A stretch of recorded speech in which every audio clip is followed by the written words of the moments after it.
Thanks very much. Perspective now from CNN political commentator Alyssa Farah Griffin, who once worked for Congressman Jordan when he chaired the House Freedom Caucus. So Jordan is trying to lock down support of moderates.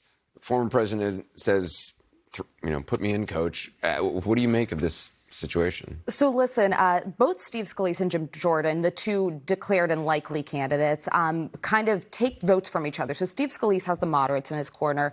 I would suspect Jim Jordan's meeting with the House Freedom Caucus, which he was a founding member and chairman of, tomorrow. I would guess that they as a group would endorse him as a bloc. Matt Gaetz has suggested he would lower his requirements for the motion to vacate for a Jim Jordan speaker. That's a big selling point within the conference because this notion of the motion to vacate hanging over everyone's head and speakers only lasting a few months is a problem. But neither of these candidates have 218 votes, not even close to it. So what I'd expect is next week you're going to see a private conference ballot. They do not make their votes public, and they're going to realize that nobody has a majority of votes. Now, the Donald Trump idea and all this, I'm considering it political fan fiction at this point.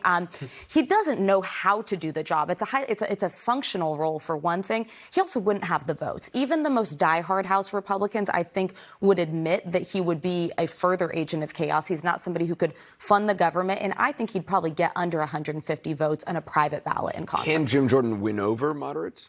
It's a very tough sell. Anyone who's been part of the House Republican Conference since, the early days of the Freedom Caucus, I think would say that Jim Jordan is not someone you could expect to pass a government funding bill in divided government. That's 43 days ahead. That's going to be his biggest hurdle. He is a good messenger. He's a good face for the party in an era when they want to go after Joe Biden and talk about the impeachment inquiry. A scenario that I could see happening, though I've not heard many rumblings of this, is ultimately a deal being cut between Scalise and Jim Jordan. One is speaker, one is leader, where they kind of burden share and trying to bring everyone into the fold. Because right now, the votes do not exist for any one individual. I mean, if